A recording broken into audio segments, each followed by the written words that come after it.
എല്ലാവർക്കും PSC ടോക്സിൻ്റെ പുതിയൊരു വീഡിയോയിലേക്ക് സ്വാഗതം. നമ്മൾ 6ാം ക്ലാസ്സിലെ സയൻസ് ആണ് എടുത്തുകൊണ്ടിരുന്നത്. അപ്പോൾ ഇത് ആദ്യത്തെ ചാപ്റ്ററിൻ്റെ പാർട്ട് 2 ആണ്. ആഹാരത്തിലൂടെ ആരോഗ്യം എന്ന ചാപ്റ്ററിൻ്റെ പാർട്ട് 2 ആണിത്. പാർട്ട് 1 കണ്ടതിന് ശേഷം ഇത് കാണുക. അപ്പോൾ നാരുകൾ എന്ന ടോപ്പിക്കാണ് നമ്മൾ പറഞ്ഞു നിർത്തിയത്. പോഷകേതര ഘടകങ്ങളിൽ നാരുകൾ പറഞ്ഞു. അടുത്തതായിട്ട് ജലമാണ്.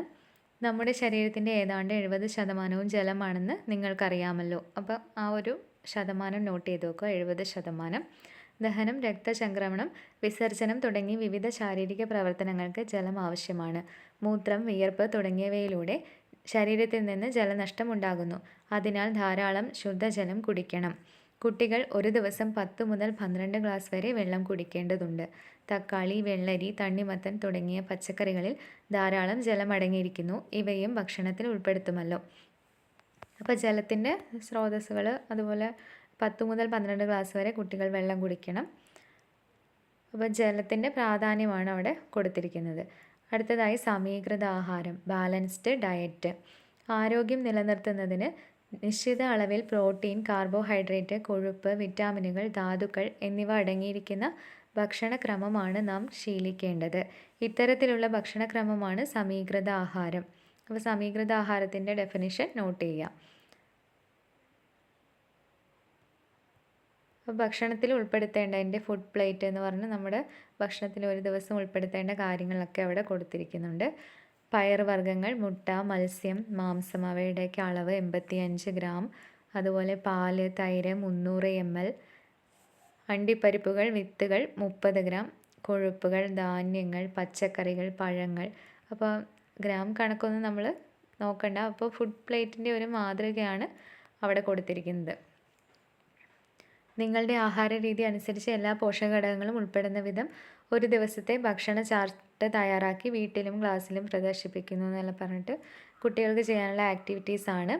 അടുത്തതായി നമ്മൾ പോഷക ഘടകങ്ങൾ പറഞ്ഞു. കാർബോഹൈഡ്രേറ്റ്, പ്രോട്ടീൻ, കൊഴുപ്പ്, വിറ്റാമിൻ, ധാതുക്കൾ.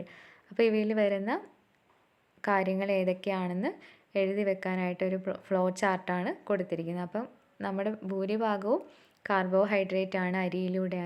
അരിയാഹാരമാണ് നമ്മൾ കൂടുതലായി കഴിക്കുന്നത്. അപ്പോൾ കാർബോഹൈഡ്രേറ്റ് ഊർജ്ജത്തിനായി അതാണ് നമ്മുടെ ഭക്ഷണത്തിൽ കൂടുതലായും ഉള്ളത്. അതുപോലെ പ്രോട്ടീനാണ് അതിനുശേഷം ധാതുക്കൾ, വിറ്റാമിൻസ്, അതിനുശേഷമാണ് കൊഴുപ്പ്. അപ്പോൾ കൊഴുപ്പ് കുറച്ച് മാത്രമേ ഭക്ഷണത്തിൽ ഉൾപ്പെടുത്താവൂ. അപ്പോൾ അടുത്തതായിട്ട് കലോറി എന്നൊരു ബോക്സ് അവിടെ കൊടുത്തിട്ടുണ്ട്. എന്താണ് കലോറി? ഭക്ഷണത്തിലെ ഊർജ്ജത്തിൻ്റെ അളവ് കണക്കാക്കുന്ന യൂണിറ്റാണ് കലോറി. ശ്വസനം, രക്തചംക്രമണം തുടങ്ങിയ ശാരീരിക പ്രവർത്തനങ്ങൾ നിർവഹിക്കുന്നതിന് ഊർജ്ജം ആവശ്യമാണ്. ശാരീരിക അധ്വാനമുള്ള ഒരു പുരുഷന് പ്രതിദിനം ശരാശരി 1900 മുതൽ 2400 കലോറി വരെ ഊർജ്ജം ആവശ്യമാണ്.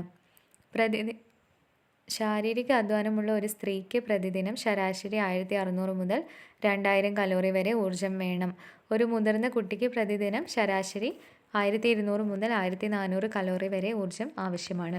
അപ്പോൾ ഓരോ വിഭാഗത്തിനും എത്ര കാലറിയാണ് വേണ്ടത്, അത് ഇമ്പോർട്ടൻ്റ് ആയ കാര്യമാണ്.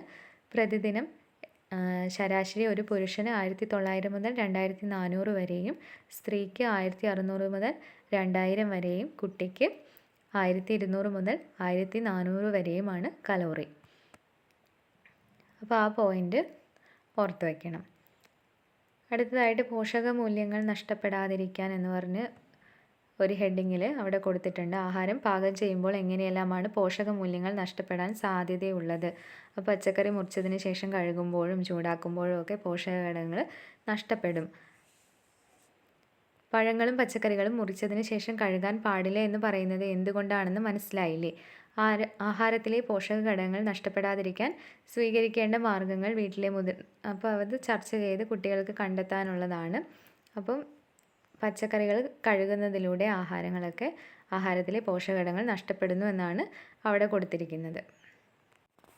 അടുത്തതായിട്ട് അവിടെ വിലയിരുത്താം എന്നൊരു ഒരു പ്രവർത്തനങ്ങളാണ് കൊടുത്തിരിക്കുന്നത്. കുട്ടികൾക്ക് ചെയ്യേണ്ടതാണ്. അപ്പോൾ 2 ക്വസ്റ്റ്യൻസ് നമുക്കൊന്ന് നോക്കാം.